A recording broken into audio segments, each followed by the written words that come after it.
Hey everyone, I have been living for free for the last 2 years on Bitcoin, and in this video I want to explain what I mean by that, how it worked, and how it all fits together. Okay, so what do I mean by living for free? Well, if you buy an asset and then that asset appreciates and you spend the appreciated amount, and then you still have the same US dollar value of the amount you started with, then, sort of hypothetically, you're sort of living for free. So let me use an example, the world's most simple example.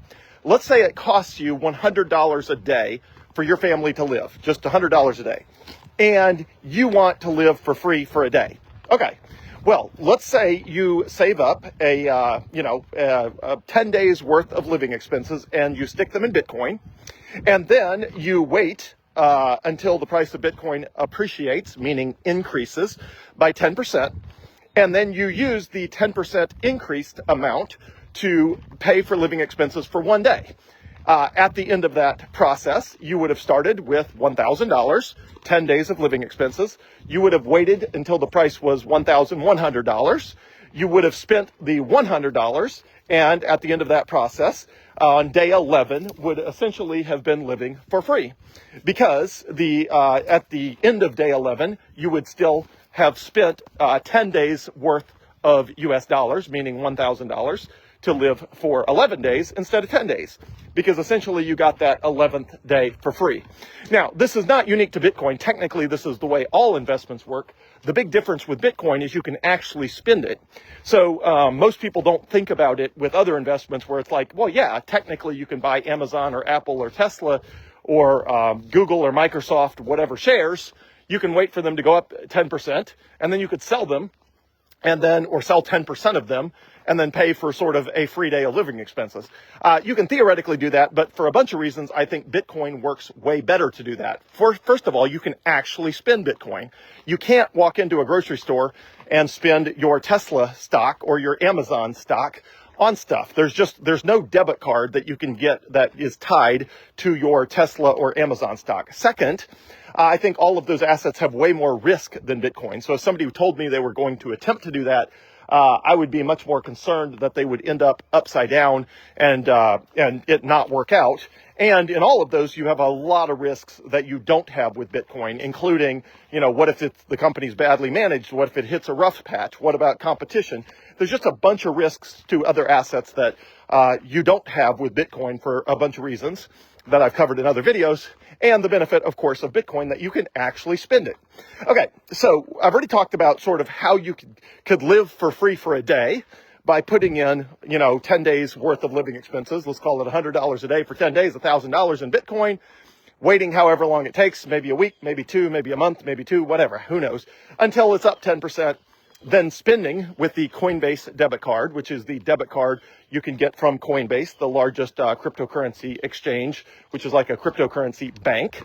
You can get the Coinbase debit card, and you can actually literally spend $100 anywhere that Apple Pay or Google Pay, or literally it's a debit card. You can shove it in an ATM machine, and you can pull out US dollars or any other currency. Anyway, it's a debit card that's accepted anywhere that MasterCard, Visa, or contactless payments are accepted, which is how I buy everything with a Coinbase debit card. Okay, so how have I been living for free for 2 years?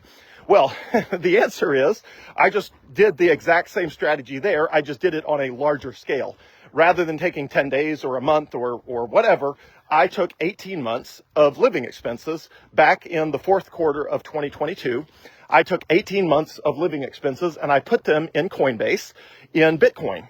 Now, obviously, again, I am not saying everybody has 18 months of living expenses laying around. I'm saying this strategy works whether you have 18 days of living expenses or, 18 hours of living expenses. You can even do this with $10, but you're really only going to buy a donut or a cup of coffee once or twice a year if you take that strategy. If you want it to be sort of an evergreen debit card that you can buy coffee and donuts forever, you could do that with a Coinbase debit card for $10. But that's probably only going to buy you a donut or a cup of coffee once or twice a year for the rest of your life. And at the end of your life, you would have spent thousands of dollars, even though you only started with 10, but your only benefit would have been a cup of coffee or a donut once or twice a year. So obviously I was trying to do this on a much more higher magnitude scale. So but you could do this with, any amount of money and any time period if you have enough patience. And at the end of this video, I'll cover sort of what can go wrong and, objections to the strategy and things like that.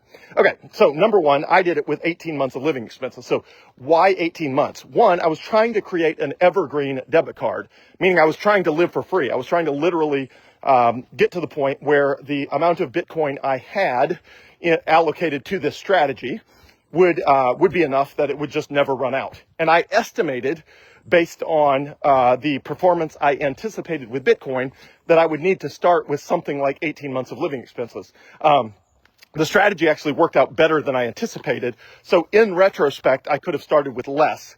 I probably could have started with somewhere between 12 to 15 months and still have created an evergreen debit card. But I started with 18 months. It's just that Bitcoin has performed better than I anticipated over the last 2 years. And as a result, I could have started with a little less. I could have started with probably 12 months or 15 months of living expenses, but I started with 18. Okay. So I started with 18 months, and then what happened? Well, I waited to use the debit card until Bitcoin was consistently 15 or 20% above the price I had bought it for, which in my case, the timing ended up being relatively good. So that was just a matter of weeks. And I think that's probably still the case now, but who knows? I mean, you just don't know. And Bitcoin's been mostly trading sideways for 7 months now, and I think that's about to end, or it potentially already has ended. But, who knows? You could always end up with a period of time where you're just stuck waiting, which, of course, is one of the objections, that you end up, hitting a bad timing, and that you end up waiting to live for free, whether it's for a day or for the rest of your life. You end up having to wait an extra 18 months before you can live for free for a day. Well, you can always buy more Bitcoin and just do the strategy at a larger scale, which I'll cover as well. But anyway, so I bought 18 months, waited a couple weeks, 3 weeks, whatever it was. And then I started, the price was about 15% higher than what I paid for it. So I started using it for all expenses, literally everything, like every family expense.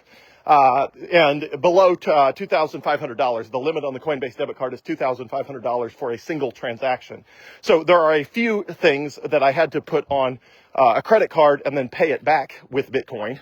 And that would still enable it to, the numbers I'm going to give you as I walk through this do not count some large international travel, for example.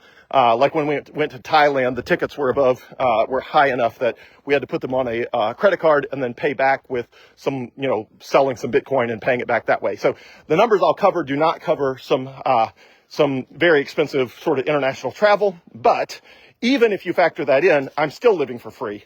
It's just the numbers are slightly lower, but I'm still living for free. So anyway, in short, basically that 18 months is still, I have more than 18 months of living expenses after 2 years of using the strategy. Okay, so let me walk through it. So I put 18 months of living expenses in the Coinbase account.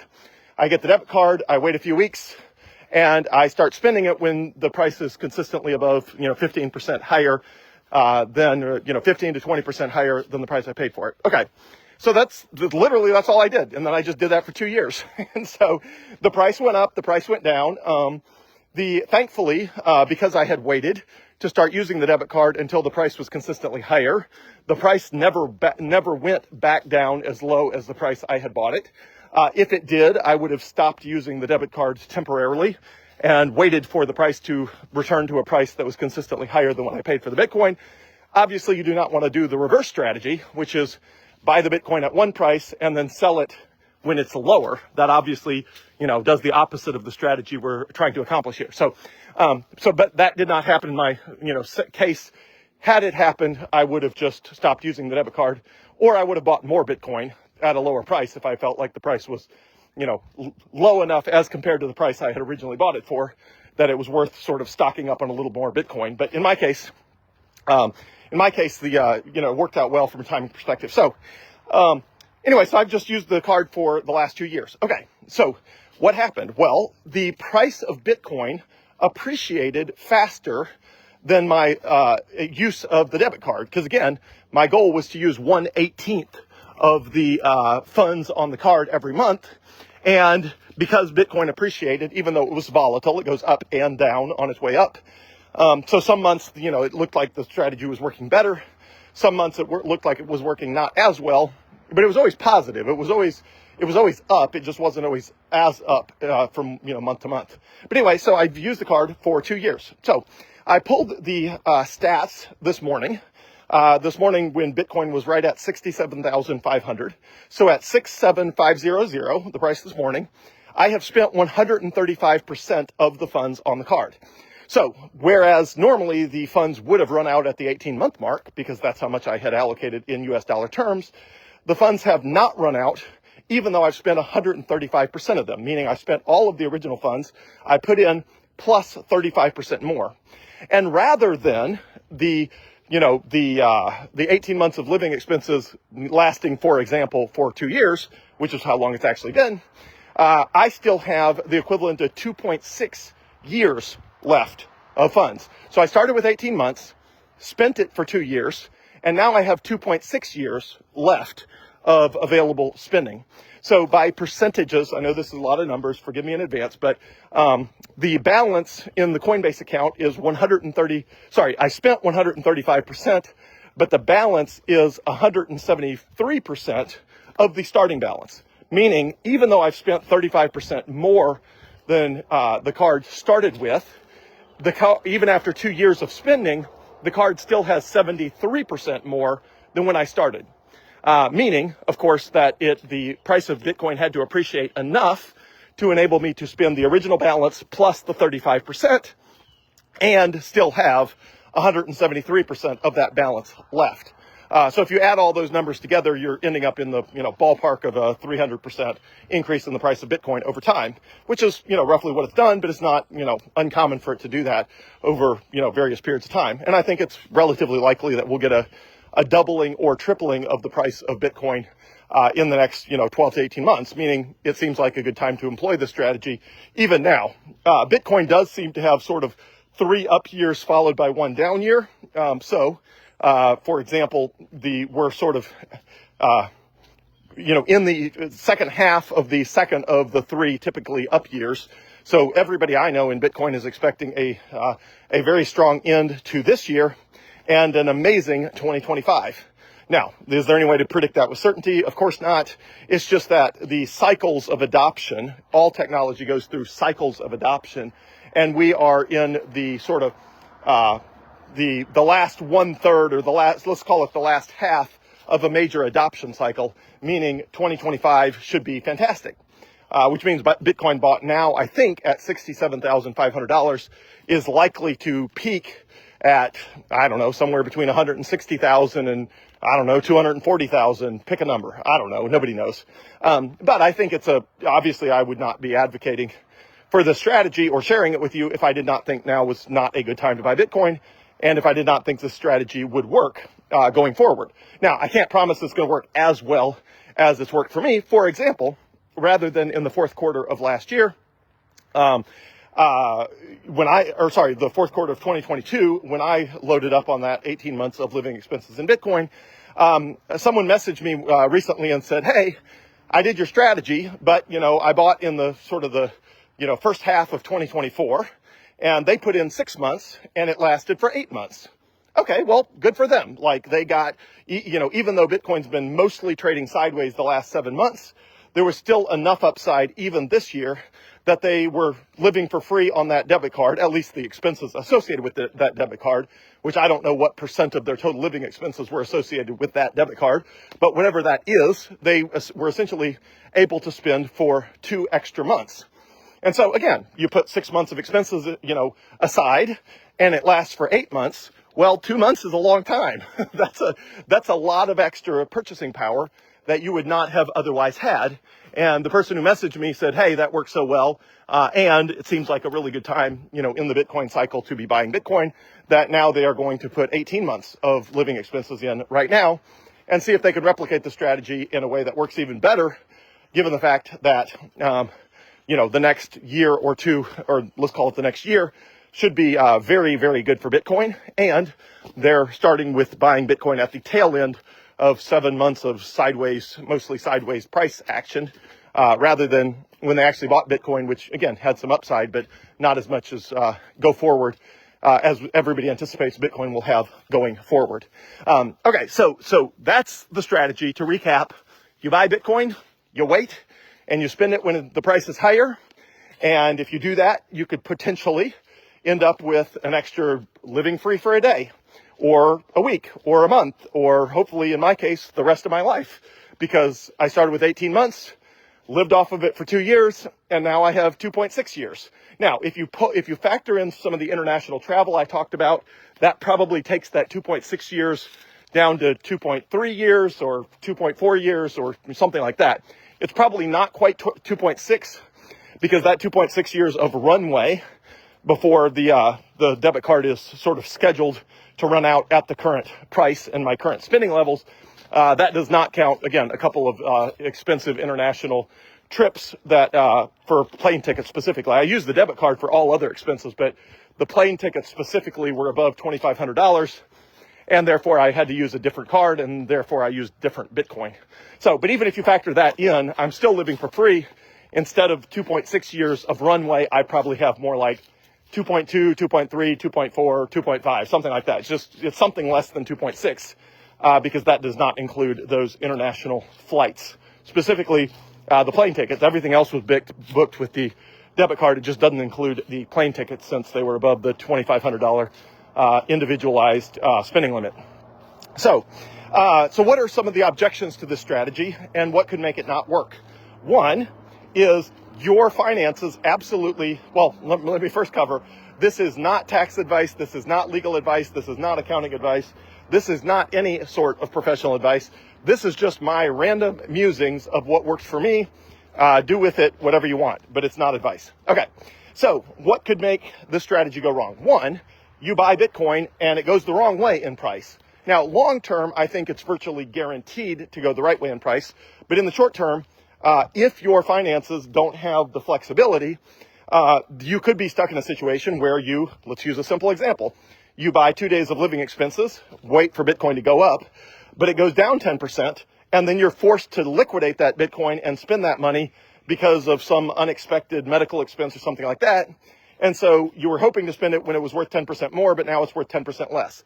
Well, that is employing the strategy exactly in reverse, which is not working for you. It's like in any sport where you're throwing the ball the wrong way down the court or the wrong way down the field. So the simple solution is don't do that. Don't use money, don't employ money in this strategy that you're going to be forced to liquidate or forced to spend because you don't have the flexibility to just wait. I am very confident with Bitcoin, as long as you can just wait, you will always end up.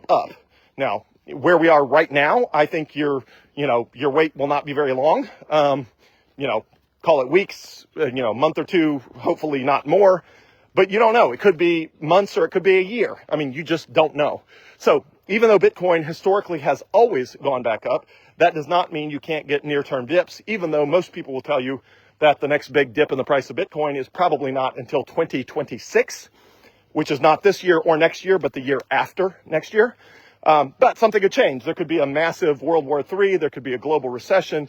I mean, who knows? Crazy stuff happens. So the first thing is, you need to, employ the strategy only if you've got enough flexibility that if Bitcoin goes the wrong way, you do have other funds somewhere that you can use to pay whatever it is that came up, medical bills or, expenses or whatever. So I'm not saying use the exact dollars you absolutely positively have to have for the next 3 months to buy Bitcoin with absolute certainty that you're going to have to buy, that you're going to have to spend it in the next 3 months. If you do that, you can do that.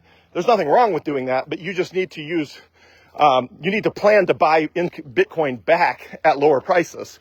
So if somebody said, well, I've only got, I don't have a lot of flexibility in my finances, I would say, well, that's fine, but you just got to be aware that if Bitcoin, the price goes the wrong way, when you're done spending Bitcoin at, whatever, $70,000 per coin, or let's say you buy it for 67,000 and it goes to 65, well, that's fine, but then you got to buy back that Bitcoin at 62.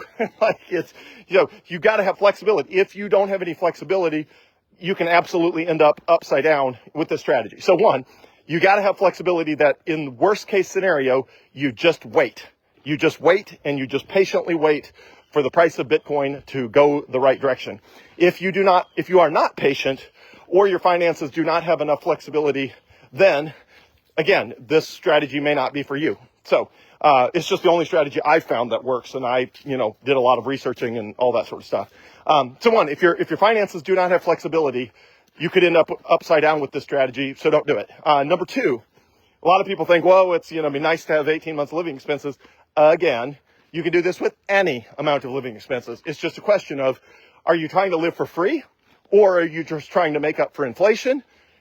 It's way, way, way, way, way easier to just make up for inflation. You could probably make up for all the costs of, the impacts of inflation just by putting a couple weeks or a month of living expenses into Bitcoin, and then just waiting, 6 months, 12 months, or a year before you start spending it. And you would probably undo 100% of the impacts of inflation since the year 2020, something like that. I don't know. But the short take is, if you're trying to live for free, that, initial upfront Bitcoin purchase has to be a lot more.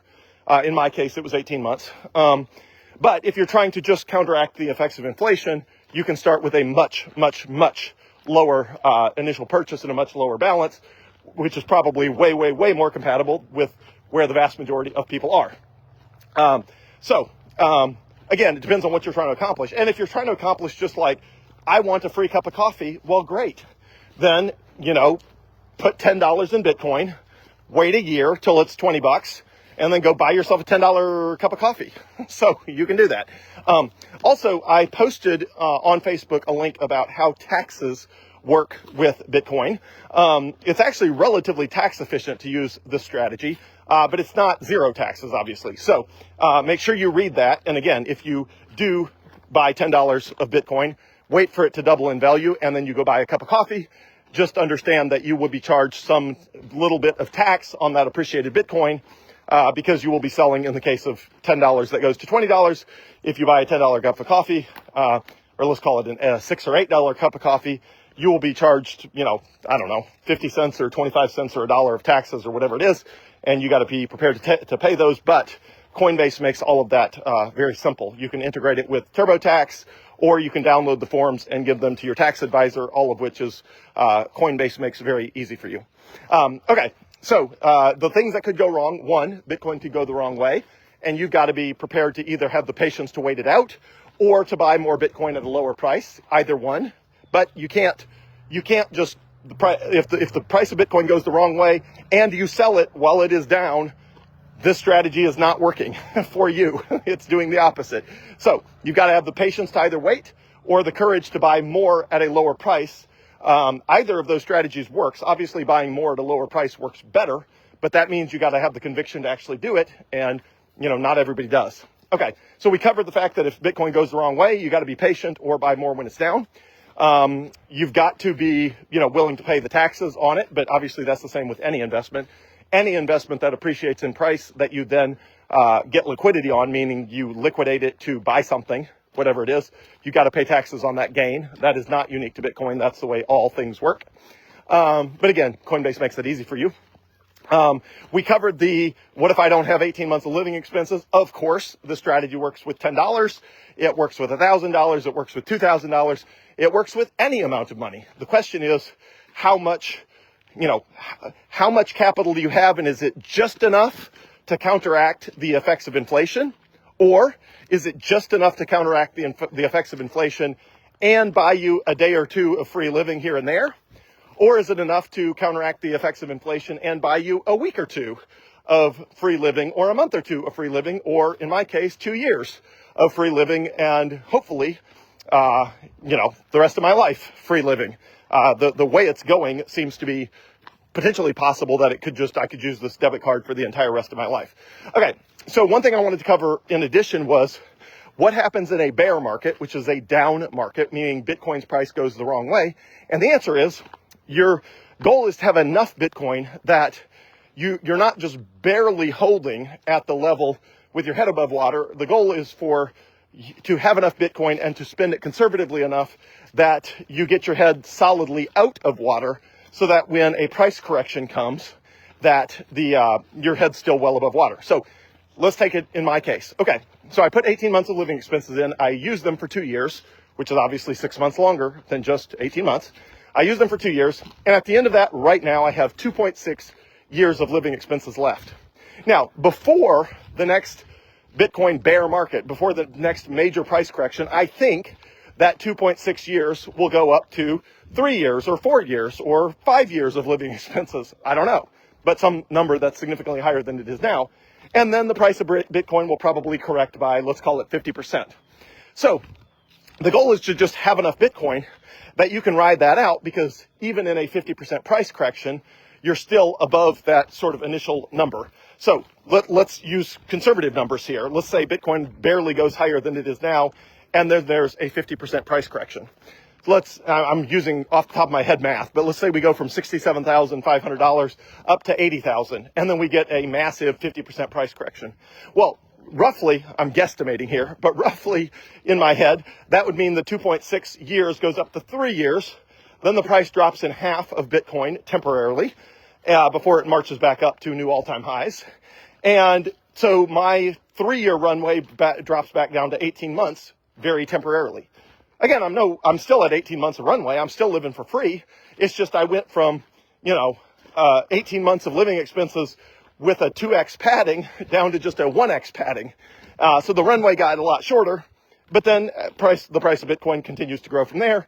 And that 18 months starts to march forward again. And hopefully before the next bear market let's see if we get one in 2026, the next one's probably in 2030. So in 2030, hopefully this debit card has marched back up to, 3+ years of living expenses. And then if the price drops 50% again, well, it drops back down to 18 months, but I can work with that, and that's no problem.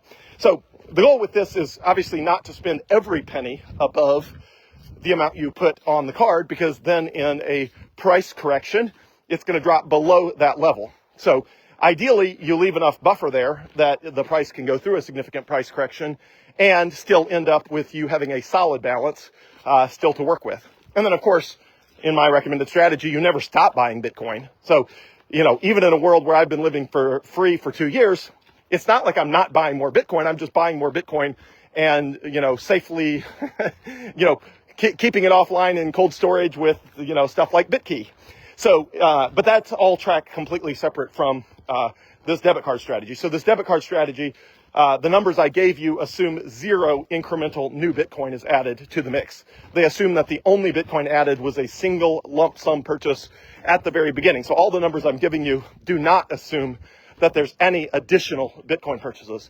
But I obviously, that's not because I didn't buy more Bitcoin. I just bought it and tracked it separately because I'm a huge fan of Bitcoin. So I've been accumulating Bitcoin very aggressively, but I've done that all independent of this debit card strategy so it would not mess up the numbers. So yes, I would say accumulate as much Bitcoin as you possibly can through all available avenues. Okay, so one other objection people sometimes have is they're like, hey, that sounds like headaches and trouble with taxes and stuff. Why don't I just buy Bitcoin and then sell whatever part of it I need to, and then fund a debit card or a credit card, a regular old US dollar debit card or credit card with those funds, and do it that way? You can do that. The challenge is it results in you having to have a balance somewhere of US dollars. In the case of the Coinbase debit card, I don't have to have a US dollar balance because it spends the Bitcoin, immediately from my Bitcoin balance, which means I'm not stuck having to have a debit card bank account balance sitting somewhere just to service that debit card. So it eliminates that. And 2, there's something very powerful about using Bitcoin in its intended purpose, which is as money. And when you use it that way, it is a lot more powerful when you realize, when you double click the little button on the side of your Apple Watch, hold your, wrist out the window at Chick-fil-A, and they hold the little scanner up against it, and you pay with Bitcoin, and they don't even know it's Bitcoin, but they don't even care because, somewhere in the background, Visa and Coinbase are giving them US dollars or, whatever the local currency is in whatever country you're in. There's something very powerful about that, of just seeing Bitcoin used the way with all of its, glory. So it's not that you can't buy Bitcoin and then just liquidate it, use a 2% 2% cashback credit card. You go buy everything, and then at the end of every month to pay your bill, you liquidate some Bitcoin and you pay off your, credit card statement. You can do that, and it works mathematically kind of the same to what I'm describing. The difference is you're never really experiencing like human flight. It's more like your wings are clipped, and it's like, I mean, yeah, you can do that, but you could also do that with gold. Theoretically, you could go to, a pawn shop at the end of every month and take them a little nugget of gold, and then they would give you US dollars and you could pay off your credit card bill. But again, you're never really experiencing what Bitcoin's really capable of or was made to do. And as a result of that, you don't get the real Bitcoin experience, in my experience. So when I got the Coinbase debit card and realized, wow, I can buy everything in my life with Bitcoin, and I can do that anywhere in the world, in any currency, and I can pull money out of any ATM in the world, and it automatically converts Bitcoin to the local currency. When you have that experience, you realize, okay, I'm really using the money of the future. Like this is the money of the future. Everyone will eventually use Bitcoin this way. And it's just very clear when you use the Coinbase debit card that this is how money was intended to work. Money is supposed to increase, not decrease in purchasing power. And I can use this anywhere to buy anything. It's just very powerful. So even though mathematically you can come close by, again, getting a 2% cashback credit card, using your credit card to buy stuff, and then having 18 months or, a year or 1 month or 10 days or $10 of Bitcoin, and then just liquidating it at the end of every month, the taxes would work the same, the math would work roughly the same, but you would not be experiencing Bitcoin the way it was meant to be experienced. It'd be very similar, maybe in the early days of the internet, for somebody, printing off high resolution, really cool artist renderings of dragons and whatever else, which is what we did in the early days of the internet, and somebody showing it to you, but you never actually got to surf the internet. You just got to see the cool stuff that was on the internet that somebody printed out for you. And it's like, no, like the power of the internet is actually being on it. The power of the internet is being able to click stuff and buy stuff and, interact with people on social media. And if you never actually did that, there was always somebody sort of an in-between. You never really experienced the internet. So, or for example, maybe with social media, that a friend of yours is always telling you what's going on Facebook. Well, someone telling you what's going on Facebook is totally different than experiencing Facebook yourself. So again, I'm not saying you can't sort of replicate in a clunky way by buying Bitcoin and then liquidating it to sort of live for free here and there with your existing debit cards and credit cards. It's just, you're not really experiencing the power of Bitcoin. And in my experience, at least, it was very powerful when I realized, hey, this is the future. In the future, everyone will have Bitcoin debit cards, and that's how they'll buy everything with. And they'll work just the way the Coinbase debit card does, which is like, one day your bank that you bank with locally is going to issue a Bitcoin-backed debit card, and you'll have a US dollar balance and you'll have a Bitcoin balance, and you'll be able to select in your mobile app whether you want to spend your Bitcoin balance or your debit card US dollar balance. Every bank's going to issue those. It might take 5 or 10 years, but that is the future. And when you experience that future now, it's just very powerful. It tends to make you buy a lot more Bitcoin, which tends to make you a lot better off long term. But it also it gives you a real view into, again, like the internet or electricity or the automobile, it's just totally different experiencing it yourself versus, like an automobile. It's like, no matter how many times somebody told you what it was like to drive in a Model T Ford, I got to imagine when you actually climbed in yourself the first time, or, human flight, the very first time you actually flew in an airplane yourself, it's just different than someone telling you about it. So I would compare the sort of using other debit and credit cards to someone sort of telling you how it works, but you're not really using Bitcoin to buy stuff. And that's just, I think, very powerful. So those are all the thoughts I have. Strategy is working great. I posted all the numbers. I've been living free for 2 years. This is not tax, legal, or accounting, or any other sort of professional advice. So get a professional advisor if you need professional advising. This is just my experience, and it's working fabulously well. And it is the power of Bitcoin in the real world. And that is what happens when you use the money that can, in the long term, increase in purchasing power rather than decrease. And again, you got to have flexibility because Bitcoin goes up and down on its way up. It just, so far, has always eventually gone up. And I believe the same will be true for many, many decades, hundreds of years, or thousands of years to come. Have a great day, everyone. Thanks.